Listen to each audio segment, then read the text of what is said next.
Hey everyone, welcome back to the Ordinary Podcast, where we share ordinary perspectives on life, relationships, and self-growth. I'm Jalp. And I'm Buddy. We're excited to dive into today's episode, which is all about reflecting on January and how meaningful conversations have shaped our experiences this month. January always feels like a fresh start, but by the end of the month, reality kicks in, and we start seeing what's working and what's not. So today, we're going to share our highs, lessons learned, and the power of conversations, whether it's chatting with family, friends, or even strangers. Yeah, we've had some pretty powerful talks lately, both on and off the podcast, and we think conversations can be a tool for growth that we often underestimate. So let's jump in and see what we've learned. All right, let's kind of start off with a little bit of a January recap or January in review. Jalp, what was, you'd say, your biggest win or your proudest moment? Yeah, I would say one of the biggest thing. I don't know if this is like a win. I'm like proud of myself, but I purchased my first vehicle, so I'm kind of. What vehicle did you purchase? I got a Toyota Corolla hybrid, 2025. So the way I purchased it was kind of crazy. You want to Yeah, about that? yeah. Like if you guys who are buying cars or something like that, you guys probably know like the market is a little bit crazy at the moment. Originally, I was going to purchase a used car, but once I went into the dealership, they were showing me prices for used cars, and like they were only like a couple of thousand off from new cars. So my dad works for Toyota, so originally I wanted a Toyota anyways, but there's a wait time of at least a year or 2 years for some cars. Like if you order some people are getting their 2024 models in 2025, right? So I just said like, okay, I'll put my name down, but I wasn't expecting to buy a Toyota because like obviously I need the car in a shorter time frame than that. Yeah. But I was working and then they just called me like, hey, somebody canceled on this car. So I placed an order for a Corolla, just a normal one, but the hybrid one was there. I'm like, you know what, I'll just go. Yeah. Yeah, we went there and you can't really negotiate because if you say no, they got somebody else that's willing to buy it. Yeah. So I went in there, bought the car, brought it home. So I'm proud of that. It's first big purchase I would say I've made in my life. So proud of it as well, a little bit nervous, but we can get into that like later on, I guess. Yeah. Would you say the car purchasing process, was that like stressful? Because I know it took like, I'd say over a month, right? Yeah, I started actively looking for a car probably like mid-December to early December, or maybe early December. I can't remember exactly when, but when you're buying a car, like it's not a fun process in my opinion, especially because if you're a dealer, I'm sorry, but like you guys kind of make it so hard to buy a car because number one, they are not really upfront with you, Yeah. right? You go into the store, their MSRP, so your manufacturer suggested retail price is already like $2,000, $3,000 higher.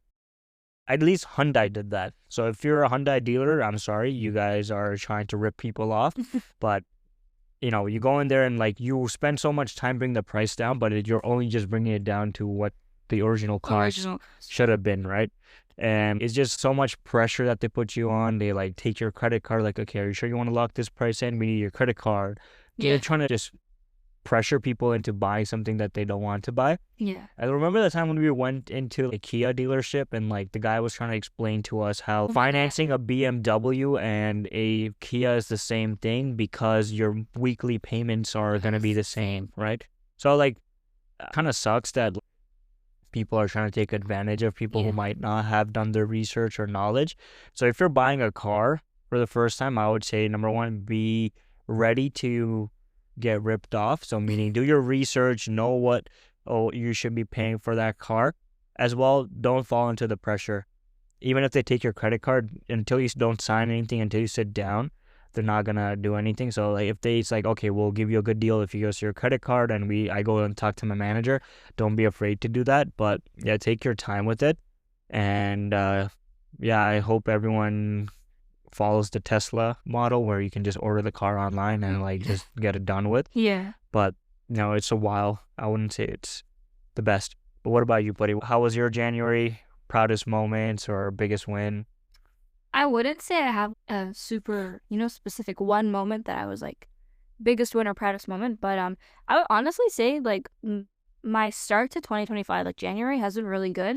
I feel like in comparison to the latter half of 2024, I'm a lot more positive, a lot more happy. I feel like I'm proud of myself with my habits, the way that I've been doing things. Like one small one, I just thought of it now, but I did like apply for a volunteer position last semester, so in the fall, and the process was long-winded, but I finally got the email like 2 weeks ago. So I'll be one-on-one with students, helping them, like mentorship basically. That's nice. Yeah. So I got that, which is really nice because I've been wanting to do that, but it literally took over 2 months for the whole process.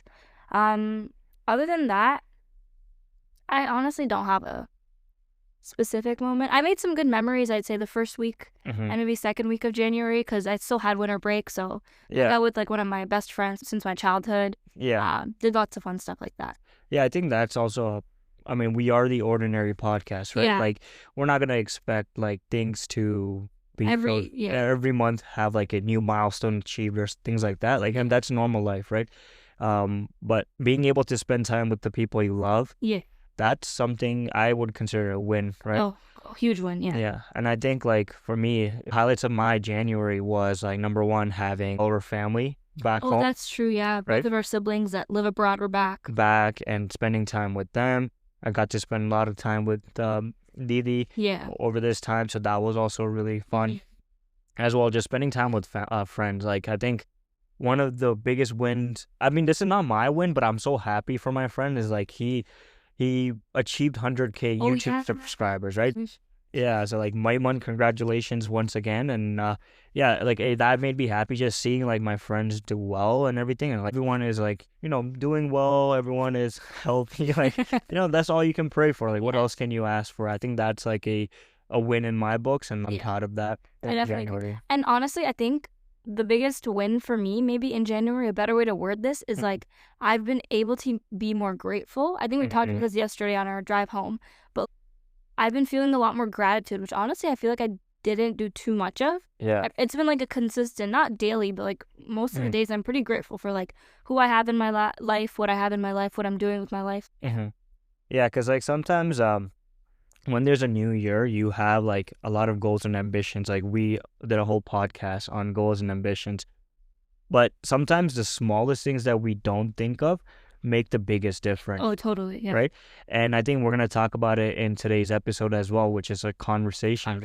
Right? And like how powerful and meaningful conversations are, and how they kind of set you up for a good week, good month, or even a whole year. Like, that's how powerful they are, in my opinion. But one of the biggest highlights for me in January was going to the cottage trip that I was on last week. Yeah. Because it was a time where we all kind of got together and we kind of connected, and we like, usually when we go to these things, like we have like a Wii or something like that, and we're like playing Jackbox or like trivia games and stuff. Yeah. But this time around, we just sat and talked. Literally all we did was talk, and we talked until 4 or 5 a.m. and went to sleep. We didn't even go to sleep. We drove back at 7 a.m. right? So I think I got really close to people, caught up with people in a long time. Like, I mean, I see these guys every week, but like, until you don't have those meaningful conversations, you don't realize like how much you're missing out on. Yeah. So that happened. But yeah, that I would say like that's another win for me in my books. So kind of going off of that, obviously you have work, I have school, and then our family, we were finally together, all 6 of us after so long, and then also just in relation to personal growth. Thinking back to the episode where we talked about our resolutions, like give us like a status update. Is that the right thing? Yeah. The progress update? I don't know the term. Progress update, status update. How have you been with your resolution? Like, I can go first if you want. Yeah, go ahead. Yeah.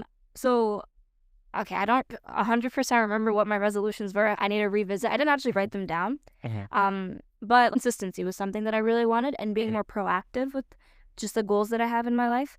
And I feel like something that I was talking to you earlier about this, but like the whole idea of like enjoying the process, and then the whole notion of like baby steps, I've been really living by that. And I can definitely say that my January, in terms of what I want to do, has been so much more consistent. I'm doing the things I want because I'm taking it super small. I feel like usually when you have a big goal, like you kind of want to just jump into it, Yeah. Which is good, especially in the beginning. But then to maintain that, you really need to take those small steps. So if it's like study habits that I wanted to develop or habits related to my health and fitness and stuff, like I've been taking super small baby steps and it's been so fun. Like I want to get super consistent with the gym, but I've only been going maybe 3 to 4 times at the moment. But I'm taking these small steps, making them fun workouts, going with my friends, enjoying the process. Like that's something I wake up and I look forward to. Even with studying, for example, I have some very memorization heavy courses this term. Yeah. And I've been breaking it down. I used to leave it to the end and then obviously no wonder I'd be overwhelmed. But now me and my friend will sit down, we'll break up, like we take our time with it. We'll do it well in advance before any assessments. Break it down to super small stuff. Like one day we'll just pick one topic, that was covered in one lecture and we'll go over it, talk to each other, quiz each other on it. Yeah. And because of that, like I've written a midterm recently and it went really well. And it feels so good when those small baby steps, loving the process, like come to fruition. Yeah. So that's something that like, in terms of my resolutions, like I feel like consistency is something that I've consistently been working on. Yeah. What about you? For me, one of the goals I set for myself was reading, and the main purpose behind that was I wanted to read more. Number one, satsang books. And one of the things I want to focus on is one of my goals was practicing peace and patience, right? And I think all of the scriptures that I have read, they kind of give you the tools to kind of imbibe peace into your life as well practice patience because of the teachings in there. Yeah. Right? So reading books like that have kind of helped me achieve those other goals. As well, I would say, similarly like you, like I set personal health goals for myself and everything. But one thing that I'm discovering is the need for flexibility. The reason I say that is like in my head, I'm like, okay, I'm going to go to the gym 4 to 5 times a week, Monday to Thursday or Monday to Friday, whatever, right? And I'm going to do this, this, and this. But I think sometimes when I'm there, if my body's not feeling right, and if I force myself to just go through that workout, it just becomes not a great workout. And then next day you're kind of not into it. But like having that flexibility, listening to your body and kind of like, okay, today, this is kind of tight. I'm going to kind of switch it up a little. Having that room for improvement is always good. As well, like, when people like, okay, I'm going to start studying at 9:30 or I need to start studying at 10:30 or 10. We're so like, okay, when this happens, then I'm able to like, I don't know if I'm making sense, but there's like in your head, like, okay, I need this happen in order to do this, right? I need to wake up early in order to have a good morning routine. Right. For me, sometimes I'm realizing this about myself is like, you don't need all those things to happen. Like you can go to the gym at 5:34 or something like that. Like I'm just giving it one example, but the whole point being is like having flexibility. You'll be surprised. Just because you woke up late doesn't mean you have to scrap your whole morning routine. Yeah. You can still imbibe it and like be flexible with it. So playing around with my schedule like that has been something that has helped me stay consistent. Yeah, I get what you mean. That's nice. So January wasn't perfect, but we both learned a lot. So let's kind of shift gears a bit and dive deeper into what really made this month impactful, the conversations we had. So, buddy, why don't you start us off? Why don't you tell everyone about a conversation, doesn't have to be one, or just conversations in general that have kind of made an impact in your life? Oh, yeah. So I have a similar experience than you where, like, you went to the cottage with your friends and usually you're doing stuff, but this time, you stayed up just talking to each other and it was a really good time. Same way, I feel like, again, beginning of the month, I was at my friend's house, really close friend. We had a lot of good conversations. The semester started, I got to meet a bunch of new people. Just like all these conversations that I've had with them, I feel super like great. Again, I think it goes back to gratitude. Like the fact that I have so many people that I can talk to, people that can lend me an ear, that I can lend an ear to, has been really good. And then also, not last week, I think 2 weeks ago, we held little get-together. It was supposed to be a games night with a bunch of our friends that go to my university. And, everyone arrives, we had snacks planned and everything. But as soon as everyone got to our place, same thing as you, like no games were played that night. We just talked and it was so fun. People were over for like 3-4 hours. All we did was talk, and I felt super comfortable, super open, and it felt so good just to like converse.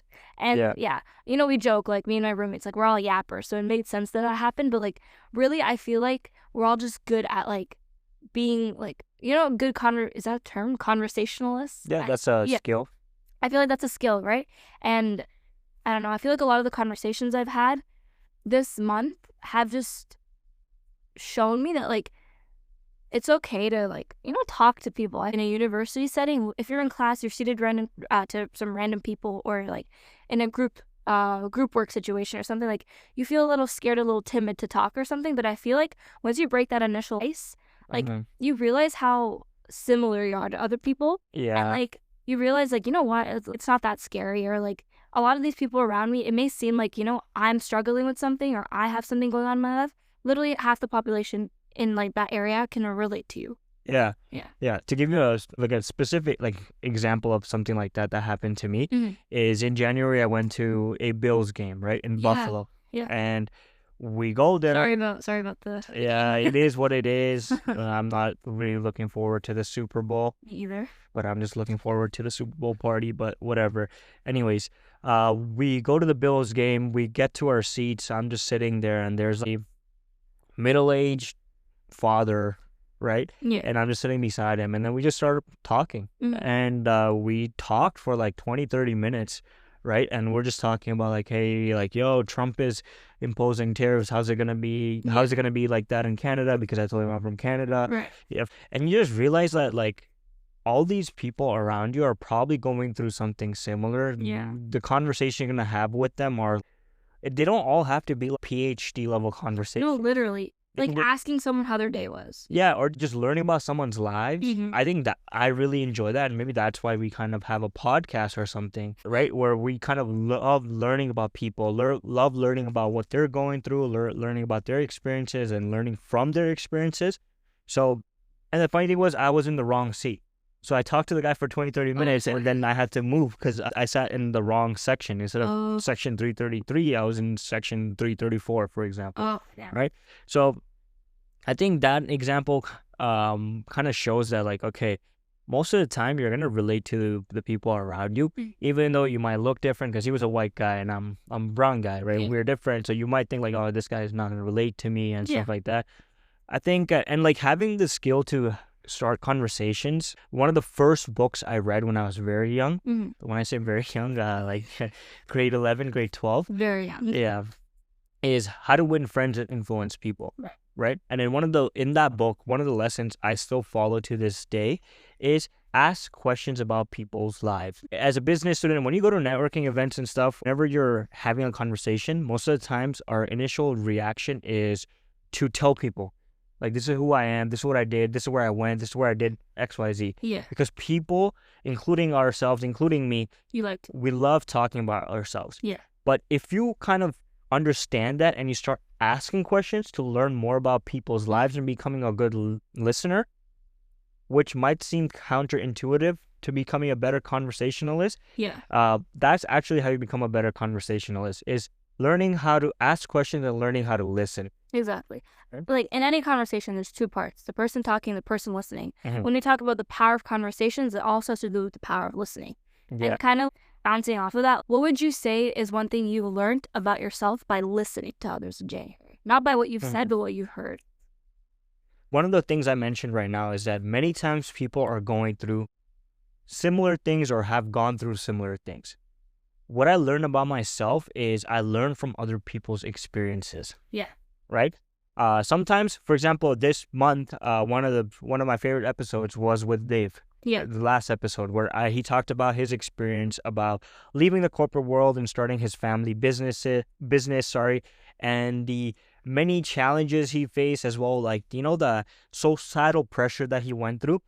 I realized, like, hey, man, even I kind of feel that. Yeah. Right? Maybe I'm not leaving my work to start a business, but there's a part of me that kind of is doing things or, pursuing things because society is telling me to do it. Right. Or maybe sometimes personally I'm not really inclined to do it, but I'm doing it because, I feel like I need to do it, right? So having that conversation kind of taught me that, okay, maybe I need to do a sense check with myself. Mm-hmm. So having conversation, sometimes you learn about yourself because you kind of see a reflection of yourself in other people's experiences and other people's stories. Yeah. And that has kind of helped me learn a lot about myself. But yeah, what about you, buddy? Okay, so I did have a conversation with one of my friends. Mm-hmm. I want to say second week of January, earlier on in the month, and we were just talking. She was telling me about her experience at her previous work or something while I was on a study term and she was on a work term. And she was talking about how she realized the influence that people you surround yourself with had on her. I realized that it's important to get to know other people, but I think it's also important to let go of people that they don't align with your values. I realized I would consider myself a pretty optimistic person, especially last semester. I was surrounding myself with some people that, I don't know, I feel made me more negative than I personally wanted to be. And that took a toll on everything else in my life. And yeah, so having this conversation with her, listening to her experiences, it got me kind of reflecting on, the people I was surrounding myself with. Nothing too deep. I'm not breaking any friendships or anything like that. But I realized maybe having to take a step back from certain relationships just because it's better for me, better for my mental. And surrounding myself, on the opposite hand, surrounding myself with more people that are positive, Yeah. And to give you a specific example, so one of my close friends, Maiman, one thing that me and him kind of joke about is that, bro, we went through things together at the same time frame. Yeah. So when we were going through our first heartbreak or something, he was also going through that. So we were kind of experiencing life together, right? And one thing that we noticed that me and him were doing is that we were always so focused on the problems that whenever we had conversations, we're always so damn, bro, this is going wrong with me. This is going wrong with me. And one thing that we made an effort to do, because we both realized, is dude, every time we just talk about our problems or every time we talk about anything negative, all we're doing is just, number one, hyping up that problem or kind of watering that problem and making it bigger than it needs to be in our head. Yeah. So now we make an effort to I still reach out to him and he still reaches out to me whenever we're going through something. But we make an effort to, number one, listen. But number two, kind of think about okay, how can we look at this in a positive manner? Yeah. Right? So a lot of times I kind of had the same experience as you. When you surround yourself with people that are, not so optimistic about life, it kind of affects you as well. To give you an example, if you're watching the news, or all you can hear about right now is tariffs. Everyone's freaking out, everything is going to get expensive and everything. And that kind of amps you up as well. It's going to affect you because you're a human, right? Yeah, exactly. So knowing that that's going to happen and knowing that, okay, if I listen to these type of things, it's going to affect me. That's also important to understand because conversations are powerful, positive or negative. Exactly, yeah. Kind of segueing from, we've been talking a lot about conversations with family, with friends, but I also think it's super important just on the daily. And you talked about your example with that guy you met at the Bills game about, conversing with people that you don't know, strangers, I guess is a good way to put it.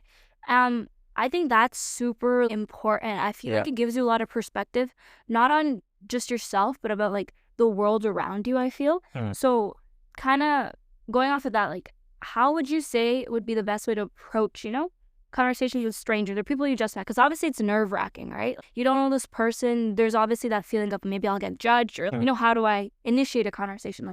How do you think you should approach a conversation with strangers? Are you open? Are you guarded? Yeah. So one thing about me is that I'm naturally a shy person. I'm naturally an introverted individual, right? Yeah. But I've had to work at building up the courage. I've had to work on the skill of conversation. Yeah. Before, I had even trouble ordering stuff at a restaurant without stumbling. Remember, sometimes I'd still do it. Me and Buddy this summer went to a McDonald's and I said, "Hey, can I have a hot fudge?" No, what did I say? No, you said, "Can I have a hot fudge sundae?" Yeah, things like that, right? So I'm not the most extroverted individual, and I have trouble speaking sometimes with strangers. But one thing I learned is, number one, my game plan or what my plan is, I don't want to make it sound transactional, but be humble, meaning hey, how's it going? I think people, when you come off as someone that's arrogant or someone that knows it all, no one really wants to have a conversation. You're not approachable. No one wants to have a conversation. So be humble. Even if you're going into a tire shop and you've already done your research, hey, could you help me with this? Do you know what tire is the best and stuff? People love sharing their experiences and kind of showcasing their expertise. So give people that opportunity. I think that has helped. Number two, your whole goal for a conversation shouldn't be transactional. You shouldn't be gaining anything. Yeah. The only thing you should be gaining is knowledge. Knowledge, yeah. That's what I go for. Like, especially if you're looking for mentorship relationships, which I love. I love being mentored and I love learning from people's experiences. Yeah. All I'm getting from that is their experiences, right? I'm not really trying to get anything from them. I'm not really trying to get a job from them. I'm not really trying to get like on their good side or anything. I just want to learn. So having that mindset, like, hey, I want to learn about this stranger's life. I want to learn about what this person's going through, has kind of helped me structure my conversations and make them more genuine because there's no hidden motive behind it except for just learning from them or learning about them. Yeah. Right? That's a good thing. Like, you don't have to learn a skill from them. You can just learn about them, and that's more than enough. But those are like asking questions and being genuine and putting that ego to the side has helped me. What about you? Going off of putting your ego to the side, being genuine, I think obviously not right off the bat, but being vulnerable when you talk to people.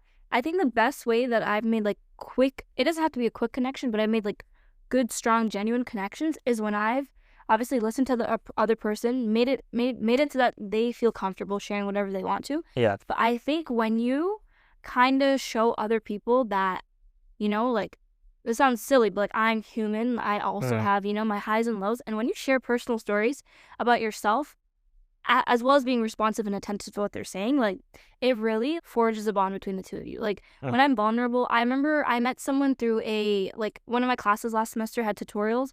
And so I met this girl, we were just talking in our tutorial. Then after the tutorial, we both had the same class. We had an hour break between the two things.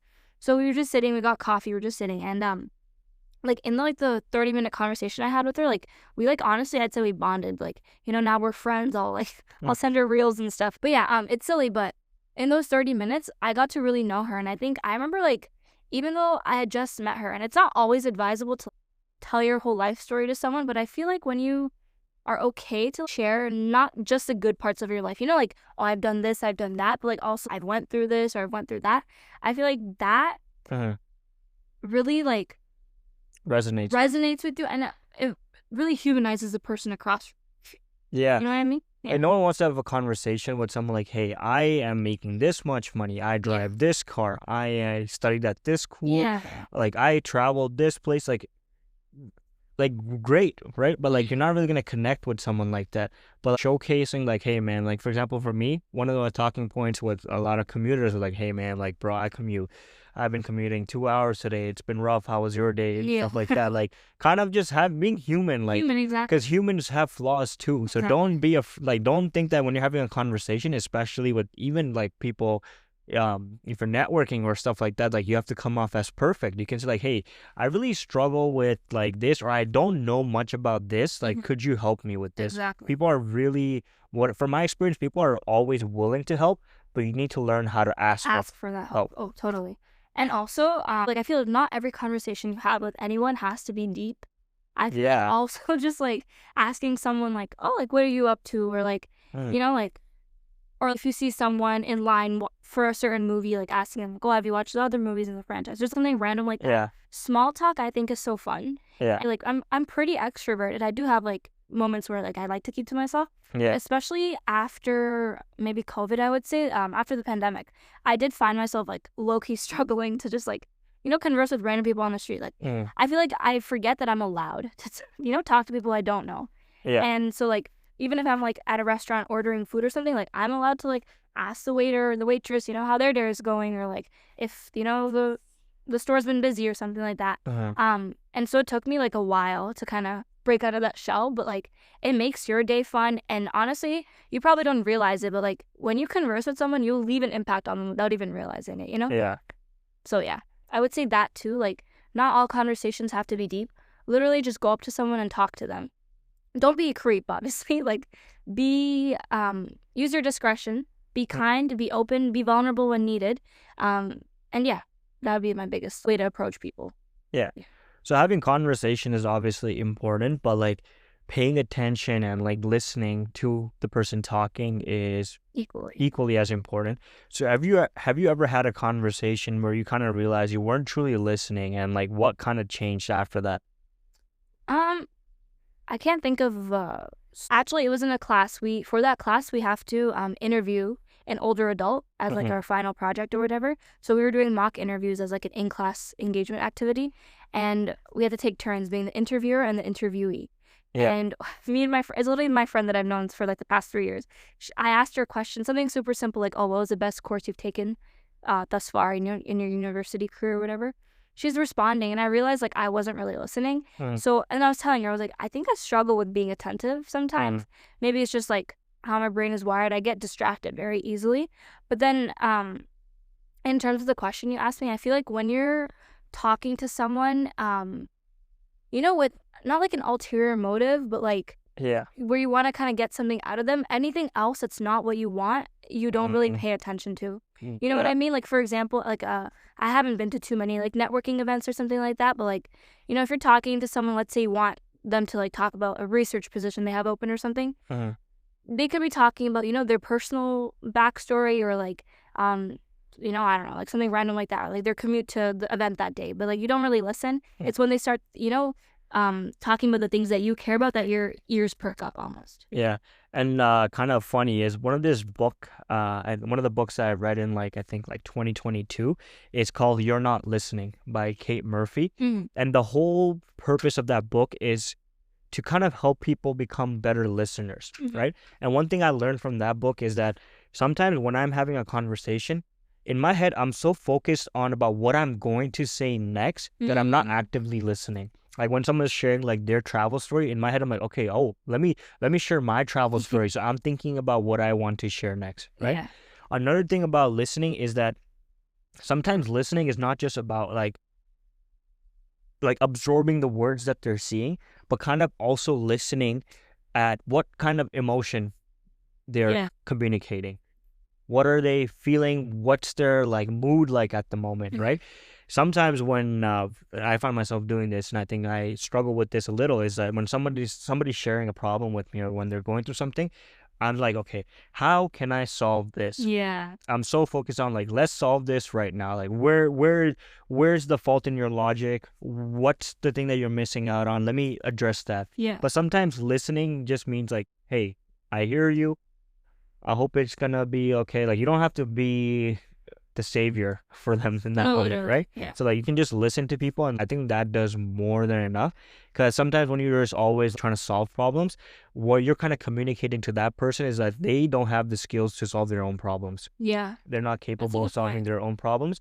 And when people feel like that, they feel kind of minimized in front of you. Yeah, and they probably don't want to, Share again. Yeah, share again with you. So like I've learned that sometimes I do that. Yeah. So I've been trying my best to like just listen to people, listen to them, and then like when they kind of actually ask like, hey, what would you do, or like, what do you think about this, that's when I will try to share what I want to share. It's like the whole thing about like sympathy versus empathy. I feel like sympathy is you feel bad for the person, let me help that person, versus empathy is like, let me listen to what they're saying, put myself in their shoes. We hear this since we're like, it's like put yourself in other people's shoes or whatever. When you do that, like I feel like that's when you're able to connect with someone, and I feel like that's how you make a conversation more meaningful. Yeah. Conversations aren't meant to, like, you're not like asking like, for example, like AI, like ChatGPT, like this is my problem, fix it for me. When you're conversing with people, it's more so you want someone to lend an ear. Like, yeah. And like for any of the guys listening to this is something I learned from my relationships, is that girls and guys, like their communication styles are a little bit different. Yeah. Based on my experience, when I'm talking to my guys and when they're sharing a problem with me, I can be very logical and I can be very like solution oriented, or like I want to help them solve the problem, and they're like, we're discussing about how we're gonna solve this. Yeah. We're like coming up with like game plans to solve problems. So whenever a guy shares a problem with me, I know like, okay, I can easily like talk about like what to do and stuff like that. But what I noticed from my relationships is that my partners, or even just girls in general, even like my older sister or you guys, what I've noticed, and I could be wrong, like I'm not trying to put a stereotype out there, but what I've noticed is that you guys already know what your solution is. You guys already have the solution, but when you are sharing your problem with us, you kind of just want us to listen and like empathize with you. Yeah. Instead of solve the problems.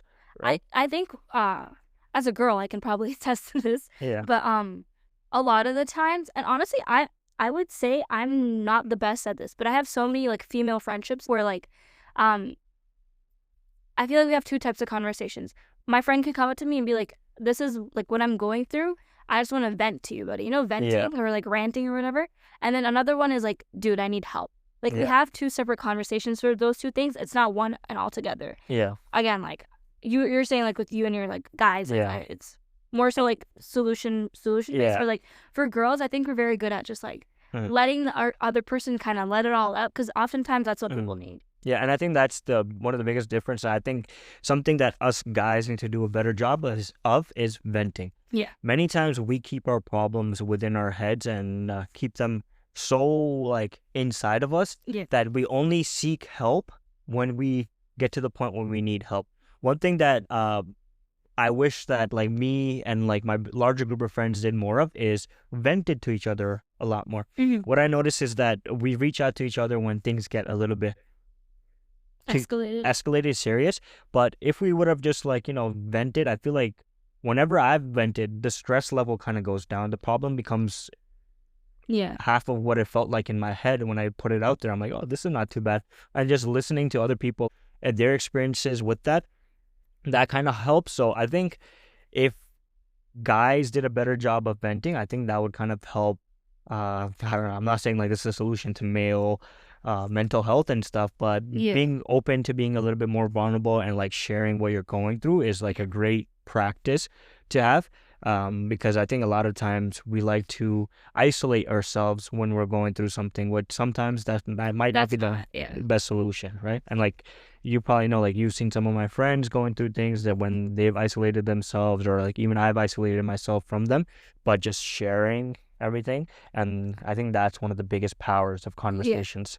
And like I would say like something that I heard recently that I was like, wow, I saw it straight up on Instagram. I literally have a picture pulled up of like what I read, but it said a shared sorrow is a sorrow halved, and then a shared joy is a joy doubled. Right? I don't know what it is, a quote, a proverb or something, but like I really like that. And I feel like growing up, I was really bad at sharing stuff. Like I'm sure you can attest to this. Like